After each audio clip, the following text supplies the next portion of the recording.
Hong Kong, late afternoon. The date is October 1964. Rain has stopped less than 10 minutes earlier, leaving the street damp and reflective. Inside a narrow training space above ground level, the air is still. 6 men are present. No one speaks. Bruce Lee stands near the far wall, less than 4 feet from a wooden post scarred by old contact. He has been teaching for 40 minutes. The door remains open, but no one is leaving. A clock hangs above the entrance. Its second hand is audible. What brought the interruption is not announced. There is no raised voice, no formal challenge. Instead, a shift in posture, a step taken that closes distance to just over 2 meters. Someone moves to block the doorway. Another witness steps back, measuring the room with his eyes. No one records what is about to happen. No official account is made that night. Yet every person present would later agree on one detail. The moment the silence changed, there was no space left to avoid what followed. Hong Kong in October 1964 was crowded, compressed, and watchful. Space was never neutral. Most disagreements happened within arm's reach, and reputations traveled faster than facts. Martial arts schools operated quietly, often above shops or warehouses, separated from the street by a single staircase. The training room in question sat one level up, rectangular, slightly narrower than a city bus, with low ceilings and a wooden floor worn smooth by years of footwork. On that afternoon, there were 6 men inside. No spectators beyond that number. The class had been in session for 40 minutes. Instruction had followed a familiar rhythm. Brief demonstrations, paired movement, correction, reset. The windows were open, but the air remained heavy. Rain earlier in the day had raised the humidity, and the scent of damp wood lingered near the walls. Bruce Lee was positioned near the rear of the room, close to a vertical wooden post used for alignment drills. He was not centered. He rarely was. His stance suggested instruction, not readiness. Shoes were off. Sleeves rolled. No protective equipment was present. This was not an exhibition space. The room had one primary exit, a single inward opening door at the top of the stairs. When open, it narrowed usable space by nearly a meter. At the start of the class, it had remained fully open. By the time the interruption occurred, it was half closed, either from a draft or an unnoticed adjustment. No one recalled moving it. Timekeeping in the room was informal but constant. A wall clock above the doorway marked the hour. Its ticking was audible during pauses. Several witnesses later mentioned noticing it, though none could explain why it drew their attention at that moment. Training spaces in Hong Kong at the time were not insulated from challenge. Questions of legitimacy were often resolved in person. It was understood, though rarely stated, that instruction carried an implied responsibility to answer doubts when they appeared. Still, there were unspoken limits. Challenges were expected to be direct, formal, and, above all, contained. Nothing about the arrival that afternoon followed that pattern. The visitor did not announce himself. He did not bow. He entered, stood just inside the doorway, and remained there. His age was estimated later between 25 and 30. He wore street shoes. He did not remove them. 2 of the students nearest the entrance shifted their weight to make space, assuming at first that he was lost. For nearly 20 seconds, nothing changed. Instruction paused, but no one spoke. The distance between the visitor and Lee measured just over 3 meters. That distance mattered. In rooms like this, it defined intent. One of the witnesses moved closer to the side wall, reducing the usable width of the room. Another stepped back until his shoulder touched the window frame. Without instruction, the class had rearranged itself into a loose semicircle. No one sat. No one crossed their arms. The atmosphere was not loud or aggressive. It was controlled and quiet, which made the unease sharper. The kind of silence that draws attention to small things: breathing, shoes on wood, the clock. No history was exchanged. No prior dispute was named. What existed instead was context. In Hong Kong's martial community, silence could be a form of pressure. Presence alone could function as a question. By the time anyone spoke, the room had already changed. Exits had become relevant. Space had narrowed. Roles were no longer clearly defined as teacher and students. There was only the room, the people in it, and an unresolved reason for the interruption. Whatever was about to occur would happen there, within those dimensions, under those conditions. And once it began, there would be no opportunity to relocate, postpone, or soften it. The first words spoken did not come immediately. For nearly half a minute after the visitor entered, no one addressed him. In that span, two subtle changes occurred. One student shifted to the left, clearing a narrow line of sight between the visitor and the back of the room. Another took one step down the staircase, then stopped, remaining just out of view from the doorway. The visitor finally spoke. His voice was low and even. He asked a single question, framed as a statement. It concerned legitimacy: who was teaching, and under what authority. No name was mentioned. No accusation was made directly. The tone was not hostile, but it was not neutral. The question altered the room immediately. Instruction was no longer paused. It had ended. The remaining students moved without being told. One closed the door fully. The sound of the latch was distinct. The usable length of the room shortened by nearly a meter. The clock above the door read 4017 p.m. Lee did not respond at first. He waited several seconds, long enough for the visitor to realize the silence was intentional. When he did answer, it was brief. He stated what he was teaching, and to whom. Nothing more. His voice did not rise. He did not step forward. The visitor moved next. One step, measured, placing him just inside 2 meters. He removed his jacket, but kept his shoes on. The action was slow, deliberate. No one mistook it for preparation to train. It was a declaration of presence. At that distance, the room's geometry became decisive. With 6 people inside, there was no unobstructed path longer than 3 meters. The windows limited lateral movement. The wooden post behind Lee restricted backward retreat. The visitor now stood between Lee and the only exit. A student spoke, attempting to mediate. He suggested they take the discussion outside. The visitor did not turn to him. He kept his eyes forward. The suggestion was ignored. That refusal was the first clear escalation. Lee shifted his position slightly, angling his body so the post was no longer directly behind him. The movement was less than half a step. It changed the available space by inches, but it mattered. One witness later described noticing it only because of how precise it was. The visitor asked a second question. This one concerned lineage. Again, no names were mentioned, but the implication was understood. In the martial culture of the city, lineage disputes were rarely resolved through words alone. At 4018 p.m., another student moved closer to the sidewall, leaving a clear central corridor. No one instructed him to do so. The semicircle tightened. Witnesses were no longer casually positioned. They had taken defined places. Lee replied again. His answer was factual, delivered without elaboration. He did not defend his methods. He did not challenge the visitors. The exchange remained controlled, but the space between them closed to just over 1.5 meters. The visitor shifted his weight forward. His hands rose slightly, not into a formal guard, but high enough to signal readiness. This was the moment several witnesses later identified as the point of no return, not because of aggression, but because of commitment. At that distance, any further movement would force a response. Time became more noticeable. One witness counted breaths. Another glanced at the clock again. The second hand passed the 12 mark. Lee did not initiate movement. He did not issue a warning. He stood still, arms relaxed, eyes fixed on the visitor's chest rather than his face. His posture communicated neither submission nor threat.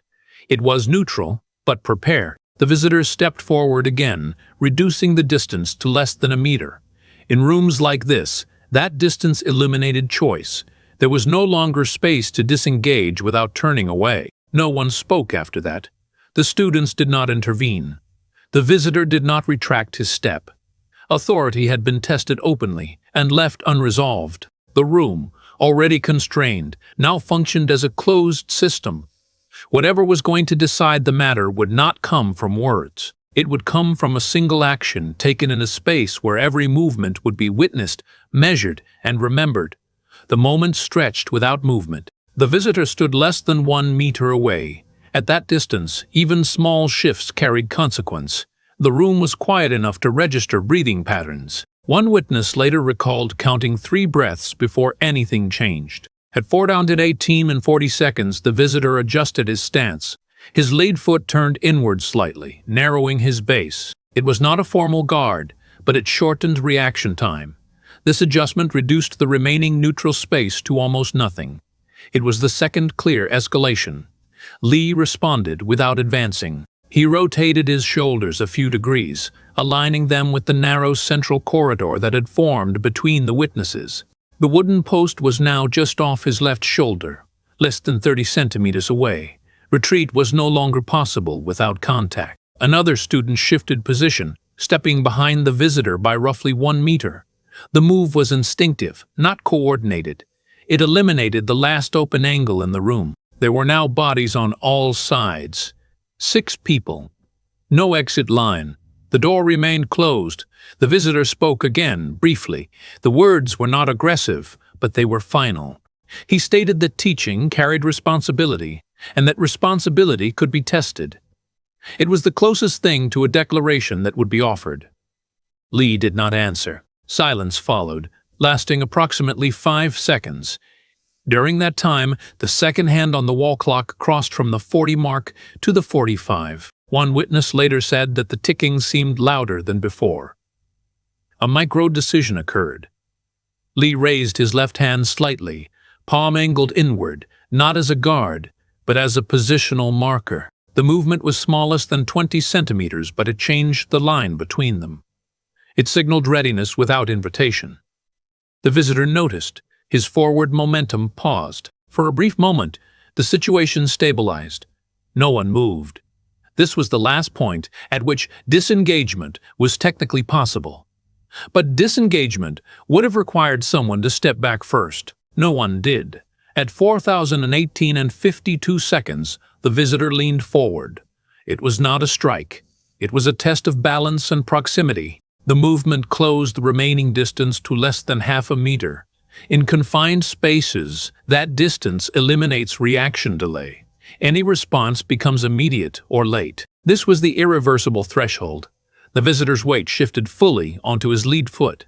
His center of gravity crossed forward. In doing so, he committed his mass to the space between them. Lee responded, but not with words, and not by advancing. His body adjusted in place. His feet did not step.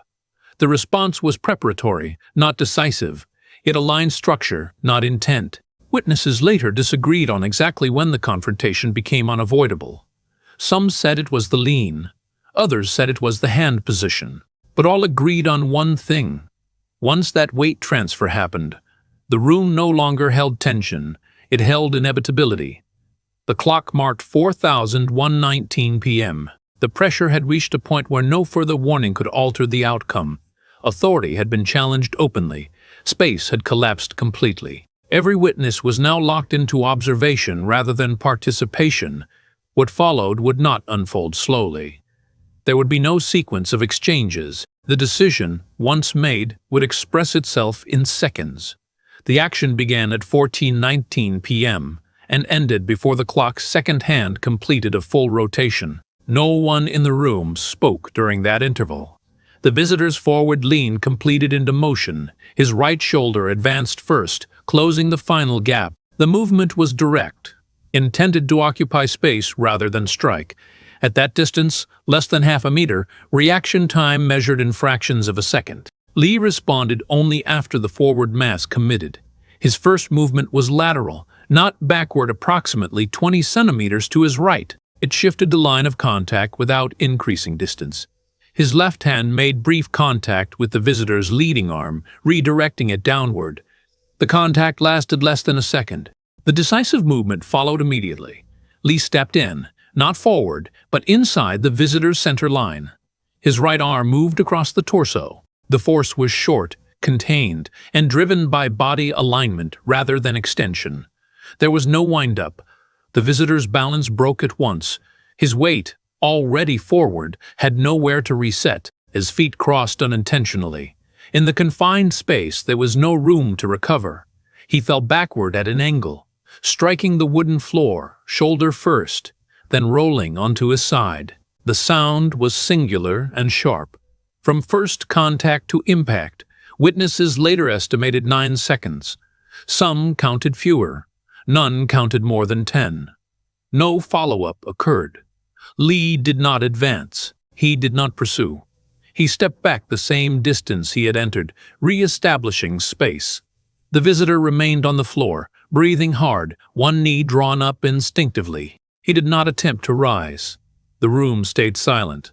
No one intervened. One student glanced at the clock again. It read 4,119 and 9 seconds. The action had ended as abruptly as it began. There were no additional movements to interpret, no ambiguity in the physical result. The confrontation had been decided by a single exchange, compressed into seconds, inside a space that allowed no error. The sound of impact faded quickly, leaving only breathing and the faint tick of the clock. No one spoke for several seconds. The visitor remained on the floor, propped slightly on one elbow, eyes open, assessing. He did not appear injured, but he did not rise. The fall had been controlled, but it had been final. Lee stood where he had reset, less than a meter from his original position. His hands were lowered. His posture returned to neutral. There was no visible change in expression. He did not look down at the visitor immediately. He looked instead toward the center of the room, as if re-establishing orientation. One of the students stepped forward halfway, then stopped. The movement suggested concern rather than intervention. Another student shifted back toward the window, creating space without instruction. The semicircle loosened. The room began to breathe again. After approximately 15 seconds, the visitor sat upright.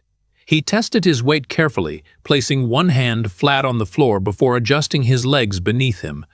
No one assisted him. He did not ask for help. The absence of assistance was not hostility. It was acknowledgement. The matter had resolved itself. Lee spoke once. The sentence was brief and procedural. He asked whether the visitor was able to stand. The tone was even. There was no challenge in it, no offer beyond the question itself. The visitor nodded and stood, using the wall for balance. He did not meet Lee's eyes immediately. When he did, there was no visible anger. What replaced it was harder to categorize, a kind of recalibration. He adjusted his jacket, which still lay folded near the doorway, and put it on without haste. The clock read 4:20 p.m. Less than 1 minute had passed since the action ended. No explanation was offered by either man. No attempt was made to clarify intent or justify outcome. The lack of commentary reinforced the finality of the exchange. In rooms like this, words after the fact carried less weight than silence. The visitor moved toward the door. A student opened it fully, restoring the room's original dimensions. As the door swung open, street noise filtered in faintly from below voices, a distant engine, the sound of life continuing uninterrupted. Before leaving, the visitor paused briefly at the threshold. He did not speak.